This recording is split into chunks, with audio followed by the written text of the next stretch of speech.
The massive doors of the council chamber opened with a sound that echoed through the halls. Commander Jake Morrison walked through them, his boots clicking against the polished floor. Behind him came 12 other humans, all dressed in their formal diplomatic uniforms.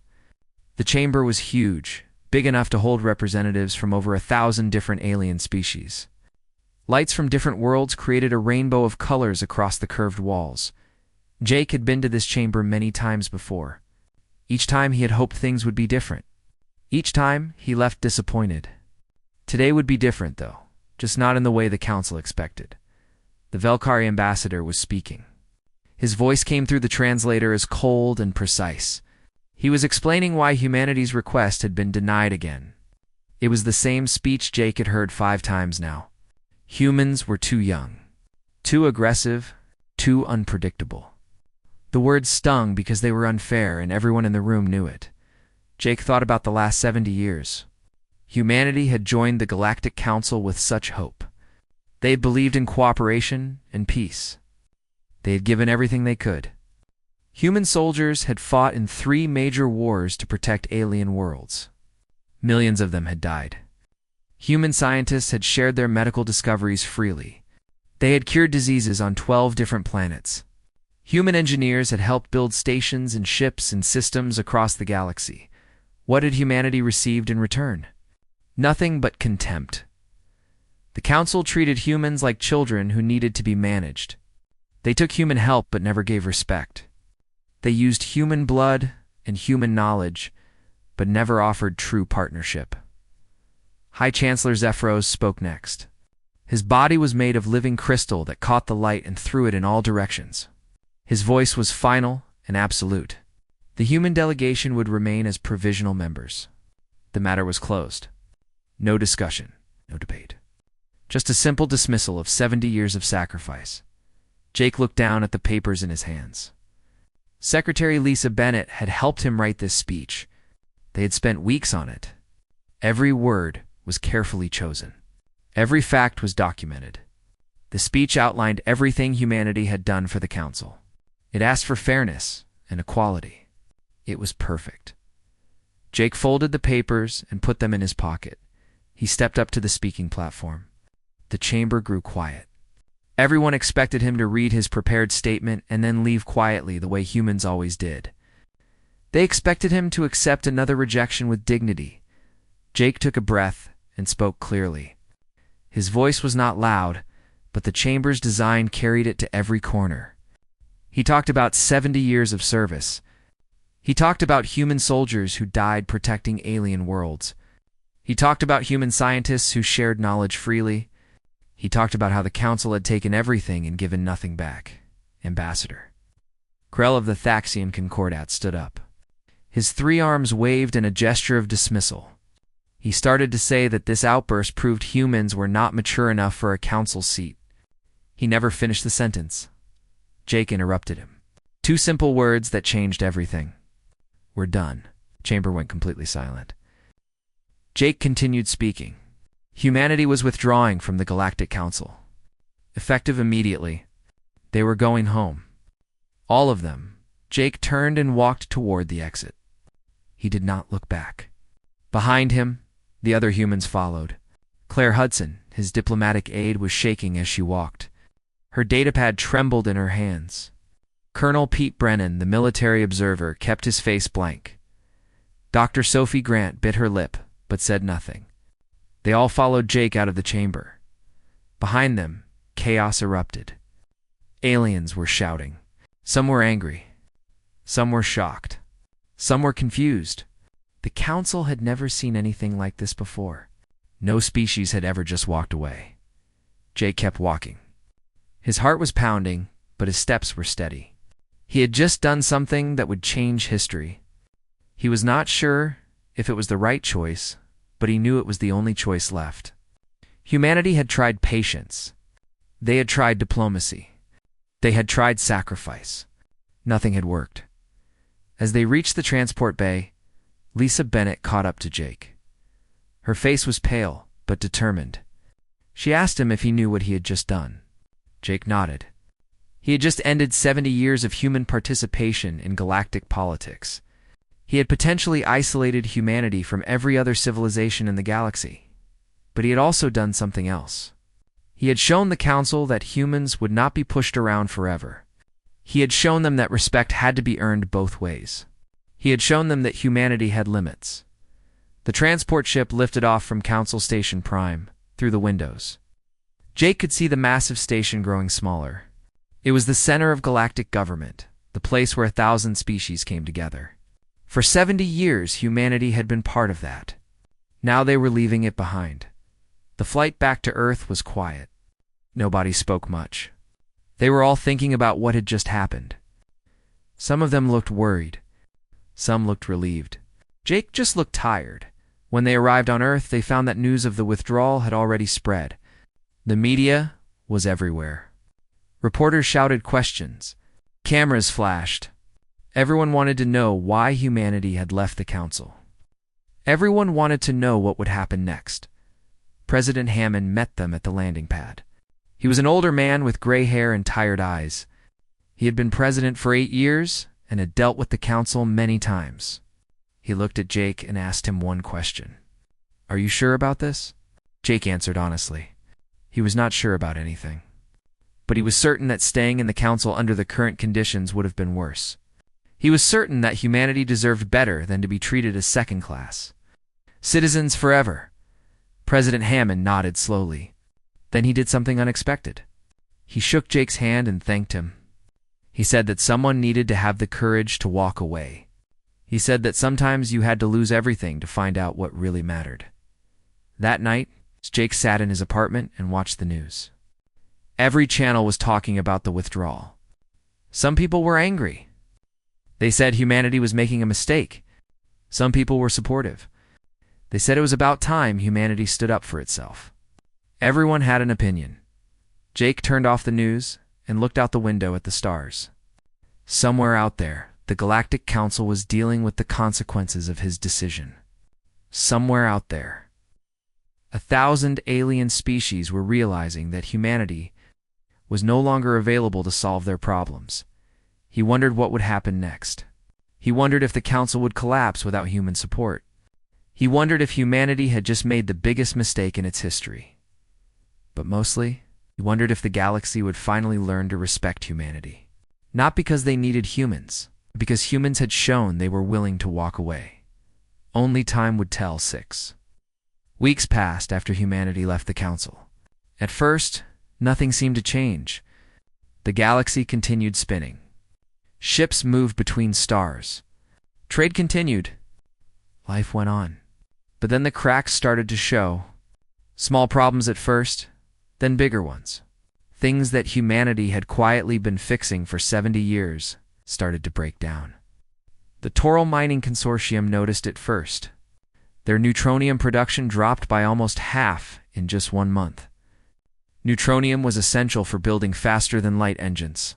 Without it, the entire galactic economy would slow down. The Toral had been mining neutronium for centuries, but human engineers had made their operations much more efficient. They had introduced safety systems and better extraction methods. Station Chief Valkara stood in what was left of Processing Hub 7. The explosion had killed 43 workers and injured hundreds more. Rescue teams were still pulling bodies from the wreckage. The coolant system had failed, just like the human engineer had warned it would. His name was Henry Clark, and he had left 4 weeks ago with all the other humans. Valkara remembered laughing when Henry expressed concern. She had told him that the Toral had operated these facilities long before humans arrived. What she did not mention was that those early centuries had been filled with disasters just like this one. The humans had not invented neutronium mining. They had just made it safe. Now, the safety was gone. People were dying again. In the Outer Rim, the Klaxon defense fleet was having different problems. The Ravagers had launched another raid, and the fleet was struggling to respond. Admiral Threxus watched his formations fall apart on the display screens.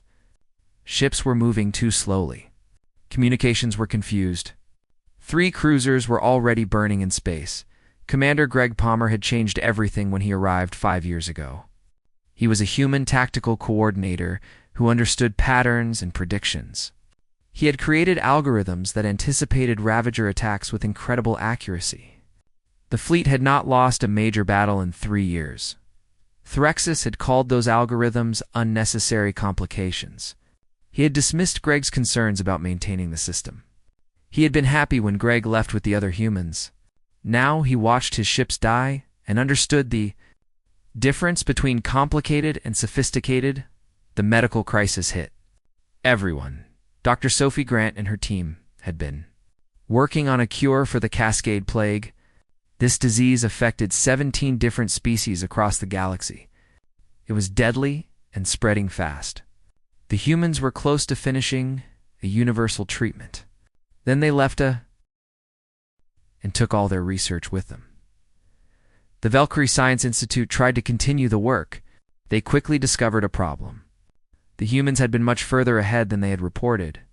There were 3 major breakthroughs in the human research that the Valkyrie did not understand.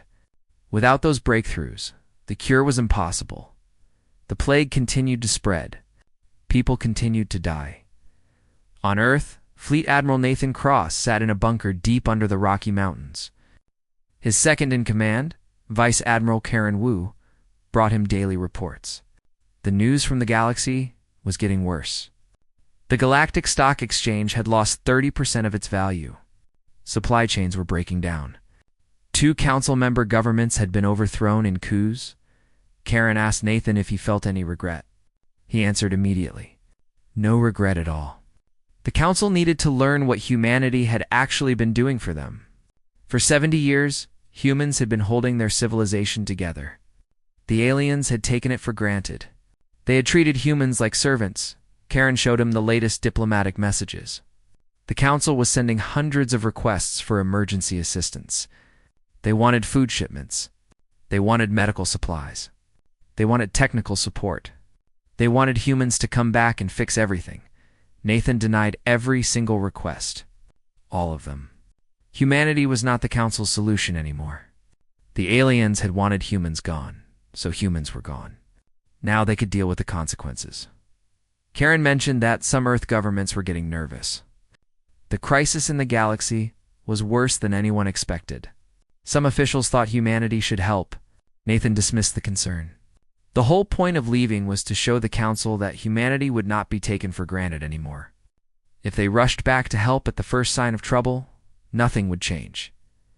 Back at Council Station Prime, Chancellor Zephyros called an emergency meeting. The Grand Assembly Hall looked empty. Only 600 delegates showed up instead of the usual 1,000. Several species had withdrawn from the council completely. Some had collapsed into civil war. Others had isolated themselves to deal with internal problems. Zephyros stood at the center of the chamber. His crystal body was pulsing with colors that showed stress and worry. He told the assembled delegates that they needed to address the human question. The crisis was getting worse every day. Their civilization was falling apart. Ambassador Krell spoke next. The proud Thaxian looked much less arrogant than before. He admitted that humanity had been more important than anyone realized. Human workers and engineers and soldiers had touched every part of council operations. Infrastructure, defense, trade, medicine, everything. Removing them all at once had been like removing the foundation from a building. Senator Morvan of the Axion hegemony disagreed. He insisted they could rebuild without humanity. Their species had existed for thousands of years before humans reached space. They would adapt. They would find new solutions. They did not need humanity. Councillor Petra of the Lorian Assembly asked the obvious question. At what cost? The Cascade Plague had reached her homeworld. Hospitals were overwhelmed. People were dying in huge numbers. The human medical teams had offered treatment protocols, but the council had rejected them as too experimental. Now, there was no treatment at all, and the death toll was climbing. The debate went on for hours. Different delegates offered different solutions. Some wanted to apologize and ask humanity to return. Some wanted to prove they could manage without human help. Some just wanted someone to blame for the crisis. Eventually, they all reached the same conclusion. They needed humanity back. The problem was simple. Humanity was not answering their calls. Every diplomatic message went ignored. Every request for negotiation was rejected. The humans had closed their borders and withdrawn completely. They were not interested in talking. On Mars, Secretary Lisa Bennett met with President Hammond. They sat in a secure room looking at holographic displays of Council communications. The messages were getting more desperate every day. The Council was offering everything humanity had asked for. A security directorate seat with full voting rights. Veto power. Complete equality with all other members. Lisa pointed out that the Council was offering everything humans had wanted for 70 years. President Hammond's response was bitter. After 70 years of begging and being rejected, now the Council suddenly thought humanity was qualified. Now that their civilization was burning, humans were good enough. Lisa argued that people were dying. The Cascade Plague, the mining disasters, the Ravager raids, humanity had the ability to help. They had the medicine and the technology and the knowledge. Should they really stand by and watch people suffer? Hammond's answer was harsh but honest. They also had the ability to let the Council face consequences for their choices. For once in human history, they were not rushing to save people who had spent decades treating them with contempt. Lisa asked the important question: what was the endgame? Humanity could not stay isolated forever. Eventually, they would need to engage with the galaxy again. What were they trying to accomplish? Hammond was not sure humanity needed to engage at all. In the 3 months since leaving the Council, Earth's economy had grown 8%. Research was progressing faster without bureaucratic oversight. The military was not wasting resources protecting ungrateful allies. Maybe isolation was not a punishment. Maybe it was freedom, Lisa said quietly, that humanity was better than this. Better than standing by while others suffered. Better than letting anger drive their choices. Hammond asked a simple question in return. Were they? For centuries, humanity had defined itself by helping others, even when it cost them everything. Even when they got nothing in return. Maybe it was time to ask what humanity gained from all that sacrifice. The conversation ended without resolution. President Hammond returned to his office. Lisa stayed behind, looking at the desperate messages from the Council. She knew the president was right about the injustice. But she also knew that watching civilizations collapse while having the power to help felt wrong. Somewhere between justice and mercy, humanity had to find its answer. The question was whether they would find it before the galaxy burned down completely. Month 6 arrived with more bad news. The Galactic Council was not just struggling anymore. It was actively falling apart.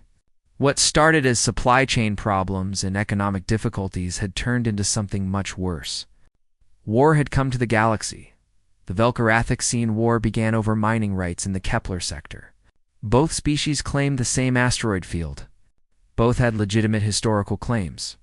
For decades, human mediators had managed this dispute carefully. They had created agreements and compromise solutions. They had kept the peace. Now the mediators were gone. The Valkyri and Thaxian diplomats tried to negotiate directly. Within a week, negotiations became accusations. Accusations became threats. Threats became blockades. Then someone fired the first shot, and the war began. The conflict spread quickly.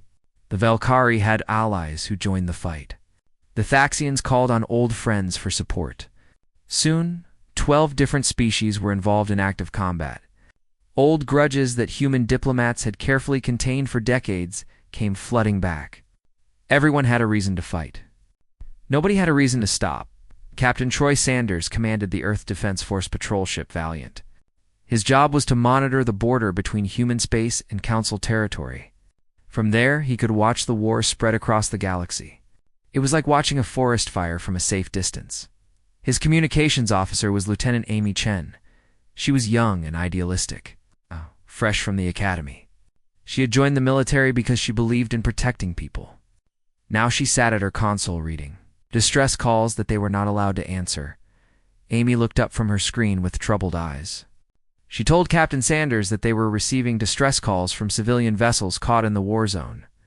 Refugee transports full of families. Medical ships carrying injured. They were all requesting safe passage through human space. Troy's orders were clear. Deny all requests. Humanity was not intervening in council affairs. He told Amy to send the standard rejection message. Amy pointed out that there were children on those ships, families, innocent people, who had nothing to do with the war or the politics. They were just trying to survive. Troy closed his eyes for a moment. He had 2 daughters at home on Europa. They were safe and happy. The children on those refugee ships were not safe. They were running from war and death. All they needed was permission to cross through human space. Such a simple thing. But the orders were clear.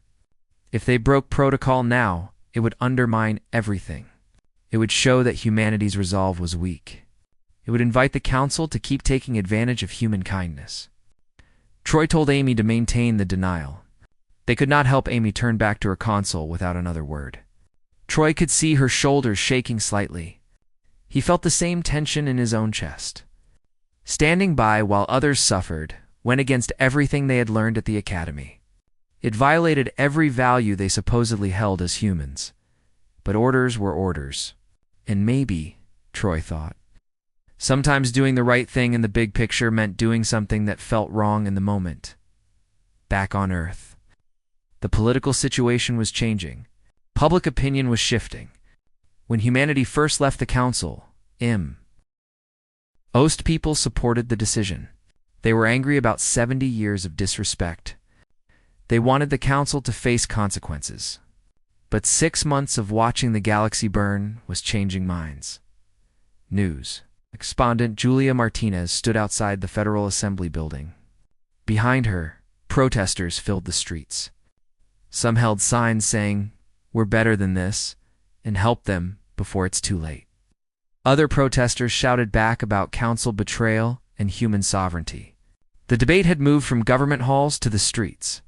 Julia reported that demonstrations had been growing for 3 weeks. Citizens across Earth and every colony were questioning the isolation policy. Many still supported the withdrawal, but they were troubled by the cost. Was proving a point worth watching civilizations collapse? Inside the Federal Assembly, Senator Frank Caldwell was making the same argument to his colleagues. He spoke with barely controlled fury. The galaxy was burning. Civilizations were falling apart. The Cascade Plague had killed millions. The Valkyrie-Thaxian War had displaced billions. And humanity was sitting safely behind closed borders, calling this justice. Senator Margaret Owens responded coldly. "This was not justice," she said. "It was consequences." For 70 years, humanity had enabled council dysfunction. Humans had solved alien problems so the aliens never had to learn. They had protected alien species so the aliens never had to protect themselves. They had provided medicine so the aliens never had to develop their own. Now the aliens were learning. They were learning what happened when you took your helpers for granted. They were learning that actions have consequences. Frank shot back with anger. They were learning by dying? By descending into chaos and war? Was that really the lesson humanity wanted to teach? The assembly erupted into argument. Half the senators agreed with Frank, the other half agreed with Margaret. The unity that existed in the first months after withdrawal was gone. Now human society itself was dividing over the question of what to do in the Rocky Mountain bunker. Admiral Nathan Cross received an unexpected visitor. Commander Jake Morrison, the man who started everything by walking out of the council chamber 6 months ago, requested a meeting. Jake entered the office and got straight to the point. He needed to know something. When they planned the withdrawal, did Nathan anticipate things would get this bad? Nathan studied Jake carefully. The younger officer looked exhausted. There were dark circles under his eyes. He had clearly not been sleeping well. Nathan told him the truth. Yes, they knew it would be difficult for the council. That was the entire point, Jake said. The point was to prove human value, not to watch civilizations collapse. There had to be a difference. Nathan asked a simple question. Was there a difference? The council would never learn the first lesson without experiencing the second. They had to feel real pain before they would understand what they had lost. Jake walked to the strategic display on the wall. The map showed the galaxy in real time. Red zones indicating active combat covered huge sections of space. The red was spreading like a disease. He asked Nathan how many people had to die before the point was made. Nathan's response was harsh. How many humans died making the Council's point? How many millions did humanity lose fighting alien wars? How many human lives were spent protecting species that could not be bothered to show respect? Where was the Council's conscience when humans were dying? Jake said quietly that humanity was supposed to be better than the Council. Better than revenge. Better than standing by while others suffered? Nathan agreed that humanity was better.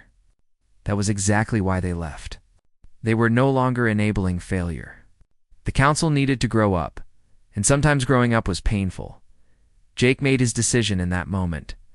He told Nathan that he was requesting immediate retirement from military service. Effective immediately. Nathan raised an eyebrow. Jake was throwing away a promising career. Everything he had worked for. Why? Jake said he was not throwing anything away. He was choosing what kind of person he wanted to be. And that person did not stand by while others suffered, regardless of whether they deserved help. Nathan let him go without argument. He understood that some people could not handle hard choices. Some people needed to feel like heroes all the time. Jake Morrison was one of those people. Nathan was not. After Jake left, Nathan returned to the strategic display. The red zones were still spreading. The war was getting worse. The plague was killing more people every day. The economic collapse was accelerating, all according to plan. The Council needed to hit bottom before they could rebuild. They needed to exhaust every other option before they would truly change. Nathan was willing to let that happen, no matter how long it took. He believed in the long game. Short-term suffering for long-term progress? It was cold calculation, but someone had to make the hard choices. Jake Morrison walked out of the bunker into bright sunlight. He was no longer a military officer. He was just a man who had made a decision. He was not sure what he would do next, but he knew one thing clearly. He would not let politics stop him from helping people. If that meant breaking rules, so be it. If that meant going against orders, fine. Some things were more important than discipline. He looked up at the sky and thought about all the ships out there. It's full of refugees and injured and desperate people. Ships that were being turned away from human space because of policy. Policies could be changed. Rules could be broken. Jake had proven that 6 months ago when he walked out of the council chamber. Maybe it was time to prove it again. The turning point came from an unexpected place, not from governments or military leaders or diplomatic negotiations. It came from ordinary people making extraordinary choices. Dr. Sophie Grant sat in her laboratory on Earth, looking at the research files on her computer. For 6 months, she had watched the Cascade Plague spread through the galaxy. The death toll was now in the millions and climbing every day. She had the cure. It was right there in her files. Complete treatment protocols that her team had developed before the withdrawal. The protocols were classified. Sharing them with the Council would violate the embargo. The penalty for breaking the embargo was severe. Prison time. Loss of her medical license. The end of her career. Sophie looked at the numbers again. 3 million dead from the plague. Another 5 million infected and dying. The treatment she had developed could save almost all of them. It was a simple matter of sharing the information. She made her decision quickly, before she could change her mind. Sophie encrypted a message and sent it to her former research partner, a Valkyrie scientist named Trexa. The message contained everything. Complete treatment protocols, dosage information, manufacturing specifications, everything needed to produce and distribute the cure. She included a short note with the data. People should not die for politics. Sophie was arrested 3 hours later. Federal agents came to her lab with warrants. She was charged with violating the Council Embargo Act, an unauthorized transmission of classified information. The penalties could include 10 years in prison. She felt strangely peaceful as they led her away in handcuffs. She had broken the law, but she had saved millions of lives. That seemed like a fair trade. The arrest became public knowledge within hours. News of Sophie's actions spread across Earth and all human colonies. The response was immediate and overwhelming. People were angry, but not at Sophie. They were angry that she had been arrested for saving lives. Protests erupted everywhere. Millions of people took to the streets. They carried signs supporting Sophie. They chanted her name. They demanded her release. Within 48 hours? There were demonstrations in every major city on Earth, in every colony world. Other scientists followed Sophie's example, Dr. Ryan Foster, a human engineer who had worked on the Toral mining stations, sent safety protocols and system specifications to his former colleagues. He was arrested immediately. Protests doubled in size. Dr. Linda Hayes, human physician who specialized in emergency medicine, transmitted trauma care procedures to overwhelmed alien hospitals. She was arrested the same day. The protests grew larger. More and more people began breaking the embargo. Engineers shared technical specifications. Doctors shared medical knowledge. Teachers shared educational materials. Each person who broke the rules was arrested. Each arrest made the protests bigger. The dam had broken. Human compassion was flooding over the walls of government policy. President Hammond stood in the Situation Room, watching reports from across human space. His advisors were arguing about how to handle the crisis. Some wanted to crack down harder on embargo violations. Others wanted to pardon everyone and end the isolation policy completely. The president looked tired. He had aged visibly in the past 6 months. The weight of his decisions was showing on his face. He had believed that isolation was the right choice. He had believed that the council needed to learn a hard lesson. But he had not anticipated how hard it would be for humans to stand by and watch others suffer. His chief of staff, Secretary Lisa Bennett, brought him the latest numbers. 16,000 formal requests for clemency. 3 billion signatures on petitions demanding humanitarian operations be resumed. The pressure was enormous and growing every hour. Then something arrived that changed everything. A message from High Chancellor Zephyros. But he was not alone in the video message. Standing with him were representatives from almost every council species. Even species that had opposed humanity most strongly were there. President Hammond played the message for his senior staff. Zephyros began speaking, and his words carried a humility that had never been there before. He addressed the people of Earth directly. He admitted that the Council had made terrible mistakes for 70 years. Zephyros said, the Council had failed to recognize what humanity gave them. Not just technology or military power, but values. Humanity believed in helping others even at cost to themselves. They believed in lifting others up rather than tearing them down. They believed that civilizations should support each other. Ambassador Krell of the Thaxians spoke next. The proud alien who had dismissed humanity 6 months ago now looked humbled. He admitted that they had treated humans as servants when they were actually the foundation of galactic peace. They saw that now, though the lesson had been expensive. Counselor Petra continued. They were not asking humanity to return as provisional members.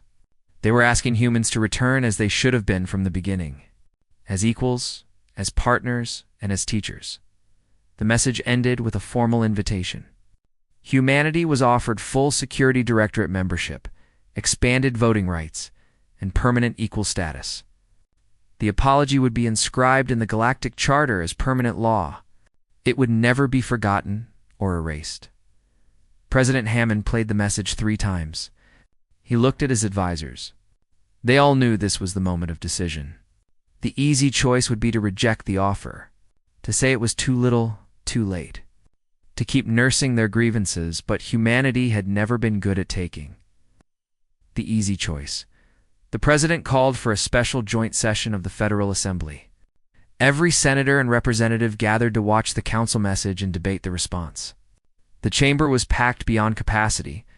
People stood in the aisles and along the walls. Senator Frank Caldwell stood to speak first. He proposed that humanity accept the council offer, but with conditions. First, the apology must become permanent galactic law, not just empty words. Second, oversight protocols must be established to prevent any species from being marginalized as humans were. Third, Dr. Sophie Grant and all others who broke the embargo must be pardoned immediately and recognized for their courage. The proposal was seconded by an unexpected source. Senator Margaret Owens, who had been one of the strongest supporters of isolation, stood up. She admitted that she had been wrong. Justice and vengeance were not the same thing. Proving a point was not worth watching civilizations burn. Other senators spoke. Some agreed. Some disagreed. But the tone was different now. The anger that had driven the withdrawal 6 months ago had cooled. In its place was something more thoughtful. A recognition that humanity had proven its point, and now it was time to decide what to do with that victory. The vote was called. It was not close. The Assembly voted overwhelmingly to accept the Council offer with the stated conditions. Only 12 senators voted against it. President Hammond addressed the Assembly after the vote. He spoke about how they had left the Council to prove human worth. They had succeeded. The galaxy now understood what humanity contributed. The question was, what humans would do with that success. He said that humanity had always been defined by helping others, even when it was hard, even when it cost them everything. That was not a weakness to overcome. It was a strength to embrace. The isolation had taught the galaxy a lesson. But it had also taught humanity something. It had shown them that proving you are strong does not require staying angry. That having the power to hurt others does not mean you should use it. That true strength means helping people even when they do not deserve it. Hammond announced that he would accept the Council invitation. But he also announced something else. Dr. Sophie. Grant and all others arrested for breaking the embargo were immediately pardoned. Furthermore, they would be awarded the Presidential Medal of Freedom for their courage and compassion. The Assembly erupted in applause. The decision was made. Humanity would return to the galaxy. That night, Sophie Grant was released from detention. She walked out of the facility to find thousands of people waiting for her. They cheered and clapped. Some were crying. She had expected to go to prison. Instead, she was a hero. A reporter asked her why she did it. Why she risked everything to help aliens who had spent decades treating humanity with contempt. Sophie's answer was simple. Because people were dying and she could help. It was not more complicated than that. Medicine was not about politics or pride or proving points. It was about saving lives. The reporter asked if she would do it again, knowing the consequences. Sophie smiled. She would do it 1,000 times. Some things were more important than rules. Across human space, the mood shifted. The anger and resentment that had driven the withdrawal was fading. In its place came something that felt more like humanity. Compassion, hope, the belief that tomorrow could be better than today.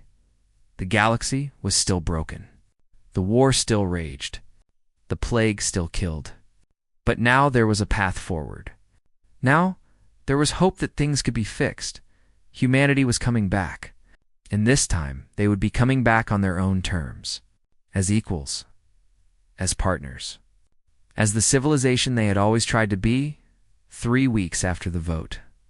Commander Jake Morrison found himself standing at the podium in the Grand Assembly Hall once again. The last time he had been here, he had walked out in anger. This time, he was walking back in with hope. The chamber was packed. Nearly 1,500 species had sent representatives. Many of them were not even council members. They had come from across the galaxy just to witness this moment. The day humanity returned, Jake wore his formal uniform again. But this time, he felt different. 6 months ago, he had been angry and frustrated. Now he felt something like peace. The galaxy had changed. Humanity had changed. Everyone had learned hard lessons. He looked out at the assembled delegates and saw respect instead of contempt. He saw hope instead of dismissal. The chamber was completely silent, waiting for him to speak. Jake began with simple words. 70 years ago, humanity joined the Galactic Council seeking partnership. They believed that together, different species could build something greater than any of them could achieve alone. They had been right about the goal, even if the road was harder than anyone imagined. He talked about the past 6 months, the pain and the struggle, the deaths and the destruction. Nobody had wanted things to turn out this way, but sometimes you had to break something completely before you could rebuild it properly. Humanity was returning to the council, Jake said, but not as they left it. They were returning as full partners in a renewed vision. They were returning because they believed civilization meant helping each other, especially when it was difficult. High Chancellor Zephyros approached the podium. For the first time in Council history, he bowed to a representative from another species. It was a gesture of profound respect. He welcomed humanity home. He said there was much work to do, and the Council could not do it without human help. The chamber erupted in applause. Real applause this time, not just polite recognition. The sound filled the massive space and echoed off the walls. Species that had never agreed on anything were united in this moment. Jake looked back at the human delegation. Secretary Lisa Bennett smiled, her earlier doubts resolved. Admiral Nathan Cross, invited as an observer, gave a small nod of approval. Dr. Sophie Grant wiped tears from her eyes. Standing in the back was Captain Troy Sanders. He had requested transfer to the new Humanitarian Response Fleet, a joint operation between humans and Council species. The fleet's mission was emergency relief anywhere in the galaxy. Lieutenant Amy Chen had joined the same program. They both felt like they were finally doing what they had joined the military to do. The real work began immediately. The Velcrithaxian War needed to end. Human mediators returned to the negotiating table. This time, both sides were actually willing to listen. Within 2 weeks, a ceasefire was established. Within a month, peace terms were agreed upon. The human mediators had not forgotten. It's the skills that kept the peace for 70 years. The Cascade Plague was finally contained. With Dr. Sophie Grant's treatment protocols now widely distributed, the death rate dropped dramatically. Human medical teams worked alongside alien doctors to treat the infected. Millions of lives were saved. The cooperation between human and alien medical workers became a model for future partnerships. The Toro Mining Consortium rebuilt their facilities with human engineering support. This time, they actually listened to safety recommendations. Henry Clark, the engineer who had warned about the coolant system, returned to help redesign the entire network. The new systems were safer and more efficient than ever before, but the biggest changes were not technical. They were social and political. The entire structure of the Galactic Council was reformed. The old hierarchies that elevated some species above others were dismantled. New protocols ensured that every member species had genuine representation. Regardless of size or age, the Security Directorate expanded to include rotating seats. No single group could monopolize power anymore. Decisions required real consensus, not just the approval of a few dominant species. It was slower and more complicated, but it was also more fair. None of it was perfect. There were still arguments and disagreements. Old prejudices did not disappear overnight. Some species struggled to adapt to the new equality. But there was genuine effort to build something better. Commander Jake Morrison, promoted to ambassador after the successful reintegration, spent most of his time on Council Station Prime now. He had an office with a window overlooking the docking bays. He often stood there watching ships from hundreds of worlds coming and going in peaceful cooperation. Secretary Lisa Bennett visited him one afternoon. She brought 2 cups of coffee and joined him at the window. She asked if he ever wondered what would have happened if he had not walked out 6 months ago. Jake thought about it. Maybe humanity would have just continued being taken for granted forever. Maybe the Council would have eventually learned to respect humans anyway. But he doubted it. Sometimes you had to be willing to walk away to prove you were not afraid to stay. Lisa laughed at the philosophical answer. She said it was very deep for someone who had threatened to start an intergalactic incident. Jake preferred to call it diplomatic improvisation. They grew serious. Lisa mentioned that a lot of people had died during the 7 months of isolation. People who might have lived if humans had been there to help. That weight would always be there. Jake nodded slowly. He carried those deaths with him every day. But he also knew something important. If humanity had stayed under the old conditions, humans would have slowly been ground down to nothing. Exploited and disrespected and used up. Sometimes the cost of change was high, but the cost of not changing was higher. Through the window, they watched a human medical ship depart for the Outer Rim. It carried supplies and personnel to help rebuild communities devastated by the recent wars. A Valkyrie science vessel and a Thaxian transport joined it. 3 species that had been enemies 6 months ago now working together toward a common goal. Lisa spoke quietly, echoing the words that had become famous across the galaxy. One day humanity exited the Galactic Council and everything fell apart.